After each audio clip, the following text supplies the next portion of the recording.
सत्य की आवाज़, एक निर्भीक पत्रकार, भ्रष्टाचार के खिलाफ लड़ते और सामाजिक मुद्दों पर प्रकाश डालते। उनकी कलम से निकली सच्चाई और उन्होंने जागरूकता फैलाई। वे बिहार की नहीं, पूरे देश की हैं शान, जिन्होंने पत्रकारिता के क्षेत्र में बनाया है अपना एक ऊंचा नाम। उनकी हिम्मत और निष्ठा को सलाम करते हुए मैं ज़मीनी हकीकत को दिखाती हुई उनकी पत्रकारिता सन ऑफ बिहार श्री मनीष कश्यप जी को मंच पर आमंत्रित करती हूँ। वे आएँ और अपने विचार रखें।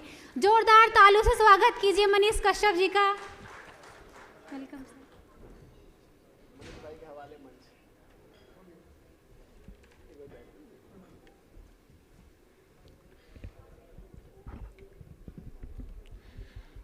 मंच पे बैठे सभी गणमान्य व्यक्ति और साथ ही साथ सामने जितने भी लोग यहाँ पे मुझे सुन रहे हैं, उन सभी को धन्यवाद।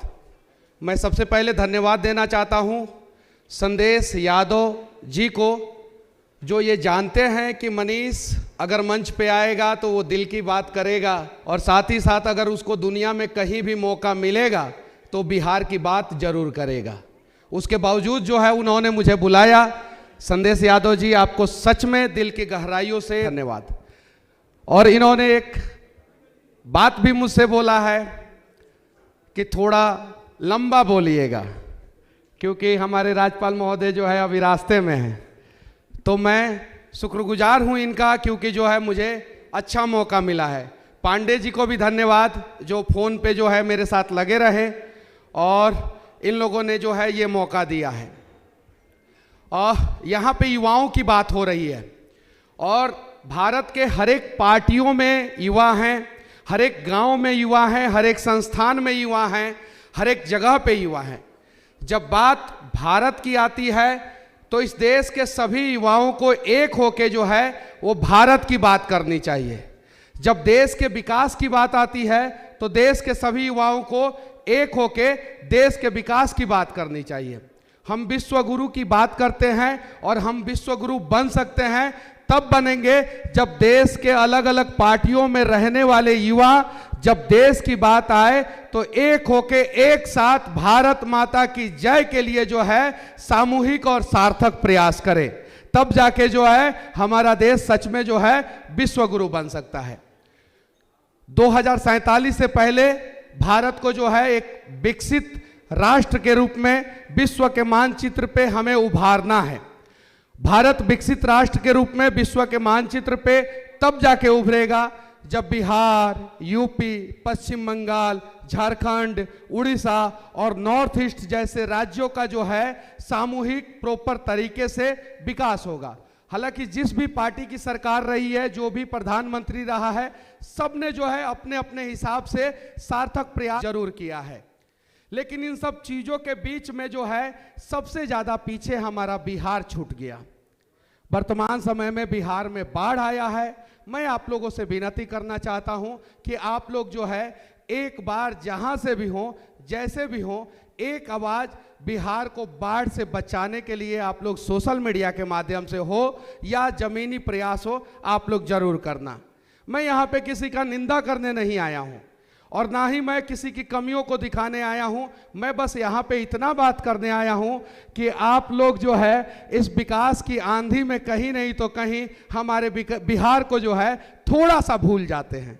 प्यार करते हैं हमारे बिहार से, हमारे बिहार की बातचीत होती है, हर एक मंच पे होती है, लेकिन विकास की जब आंधी चलती है तो उसमें बिहार पीछे छूट जाता है। और इसीलिए जो है हम अभी बाढ़ से परेशान होते हैं, हम बेरोजगारी से परेशान होते हैं, हम पलायन से परेशान होते हैं। इसके लिए कोई नेता दोषी नहीं है और ना ही कोई सरकार दोषी है, ना ही कोई प्रधानमंत्री दोषी है। इसके लिए हम सभी को जो है एक बार सामूहिक प्रयास करना होगा, सभी लोगों को। और मुझे पता है कि युवाओं की बात है, युवाओं की भागीदारी है यहाँ पे, तो देश के सभी युवा अगर थोड़ा सा सार्थक प्रयास करेंगे तो मैं दावे के साथ कहता हूँ कि हमारा भी बिहार जो है जब 2047 में विकसित राष्ट्र बनेगा भारत, तो उस समय जो है विकसित बिहार भी जो है वो देश का एक राज्य बनेगा। संदेश यादव जी यहाँ पे हैं, उनकी धर्मपत्नी हैं ये हमारे राज्य के नहीं हैं, उसके बावजूद जो है मुझे मौका दिए हैं, मैं इनको धन्यवाद देना चाहता हूँ। लेकिन साथ ही साथ एक और बात कहना चाहता हूँ, सबसे ज़्यादा IAS IPS हमारे राज्य से आते हैं, बुद्धिजीवी लोग आते हैं, बहुत सारे ऐसे ऐसे अच्छे अच्छे वरिष्ठ नेता आते हैं, लेकिन जब वो आगे जाते हैं तो कहीं नहीं तो कहीं भूल जाते हैं। और संदेश यादव जी जैसे लोगों को जो है हमारा बिहार याद रहता है, और बिहार का मनीष कश्यप याद रहता है, और ये मंच याद रहता है। और इस वजह से जो है मैं यहाँ पे आके जो है बिहार की बातें बिना डरे जो है कर रहा हूँ। अगर ये मेरे कान में बोल दिए होते कि मनीष जी यहाँ पे उस बात को नहीं करना है, तो शायद मैं नहीं कर पाता, शायद नहीं कर पाता। मैं बस आप लोगों से रिक्वेस्ट करूँगा कि एक बार जैसे नरेंद्र मोदी जी ने नारा लगाया था, लुक एट नॉर्थ ईस्ट, मतलब कि वहाँ के उत्तर पूर्व के राज्यों को थोड़ा सा देखा जाए। मैं यहाँ से कहना चाहता हूँ कि एक बार आप लोग अपने आंखों से लुक एट बिहार, बिहार को देखिए, बिहार की स्थितियों को देखिए। अगर अच्छी स्थिति है तो उसे और अच्छा कीजिए, और अगर बुरा स्थिति है तो उसे सुधारने का आप लोग प्रयास कीजिए, क्योंकि आज बिहार सच में परेशान है, वहाँ की माँ बहनें परेशान हैं, वहाँ का युवा परेशान है।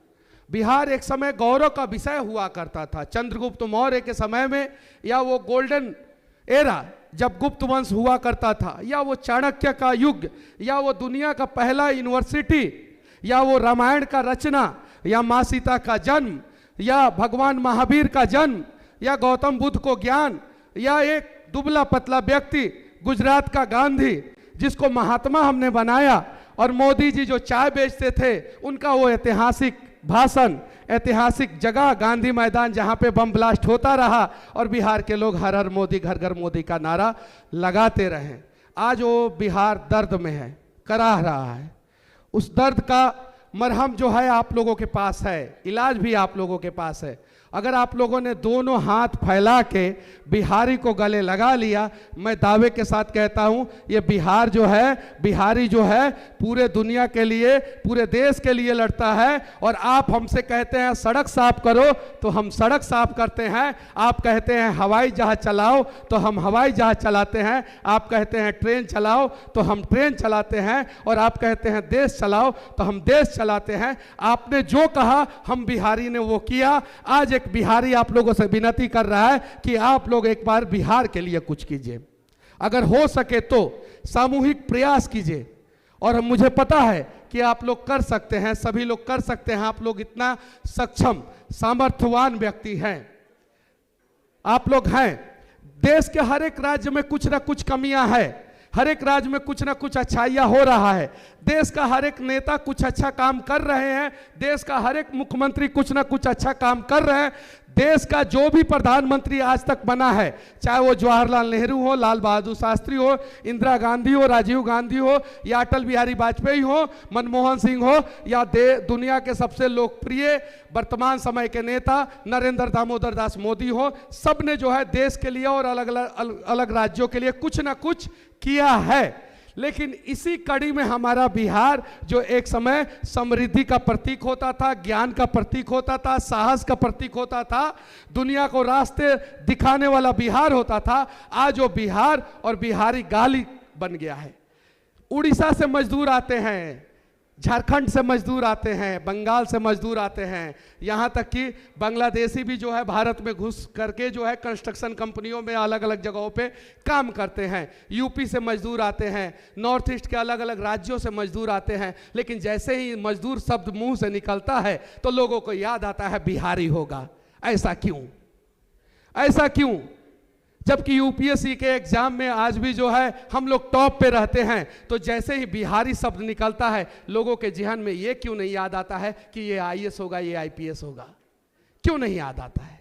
याद आना चाहिए। ये परिस्थिति बदलना चाहिए, ये दिशा और दशा बदलना चाहिए। और अगर ये नहीं बदलेगा, जब तक बिहार विकसित नहीं होगा, तब तक हम लोग भारत के विकास की कल्पना नहीं कर सकते हैं। हमने सबको प्यार दिया, देश का कोई भी प्रधानमंत्री हो, हमने सबको प्यार दिया। इंदिरा एक बार हमारे यहाँ पे हाथी से आई थी और सत्ता से बाहर थी, और हाथी से वो इंदिरा गांधी हमारे यहाँ पे आई और उस जगह पे पहुंची जहाँ पे कोई पहुंचने का प्रयास नहीं करता था।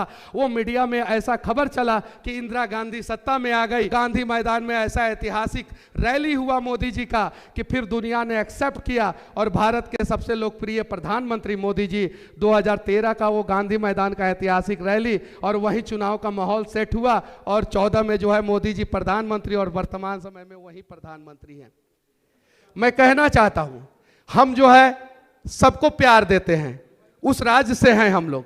एक बार थोड़ा सा आप लोग अपने जीवन का एक हल्का सा प्यार जो है हम बिहारियों को दे के देखिए, क्या पता 2047 से पहले जो है वो पूरा भारत जो है वो दुनिया का सबसे विकसित देश बन जाए। मैं साथ ही साथ ये कहना चाहता हूं कि राजनीतिक जितनी भी पार्टियां हैं, चाहे जो भी पार्टी हो, कांग्रेस हो, बीजेपी हो या जो भी पार्टी हो, युवाओं को थोड़ा सा आप लोग भागीदारी दीजिए। जो नॉन पॉलिटिकल बैकग्राउंड से युवा आते हैं उन्हें भागीदारी दीजिए। जो संघर्ष करते हैं युवा उन्हें भागीदारी दीजिए। जो इस प्रकार का कार्यक्रम करते हैं युवा उन्हें भागीदारी दीजिए। जो कैमरे के पीछे युवा हैं उन्हें भागीदारी दीजिए। जो मंच के पीछे बैठ के अपने बारी का इंतजार कर रहे हैं कि किसी दिन उन्हें मंच मिलेगा, उन्हें भागीदारी दीजिए। जो इस कमरे के बाहर युवा हैं उन्हें भागीदारी दीजिए। जो सड़कों पे युवा चल रहे हैं उन्हें भागीदारी दीजिए। और हर एक पार्टियों का ये दायित्व बनता है। मुद्दों की लड़ाई होगी, चुनाव के समय में हम लोग लड़ेंगे, लेकिन जब बात आएगी भारत की, बात आएगी इस देश की, बात आएगी युवा की, तो सबको एक साथ सामूहिक प्रयास करना होगा। और मैं यहाँ पे किसी भी पार्टी का निंदा नहीं किया हूँ, उसके लिए मेरे पास बहुत सारा मंच है, वहाँ पे मैं जाके लड़ूंगा, झगड़ूंगा। लेकिन यहाँ पे मैंने एक सामूहिक प्रयास करने के लिए जो है हर किसी को जागरूक करने का प्रयास किया। मुझे जितनी जानकारी है उस हिसाब से मैंने अपनी बातों को रखा। अगर मेरी बातों से किसी के दिल पे ठेस पहुंची होगी तो मैं माफी चाहता हूं। जाते जाते इतना ही कहूंगा कि बिहार को याद रखिएगा लोग। जय हिंद, जय बिहार।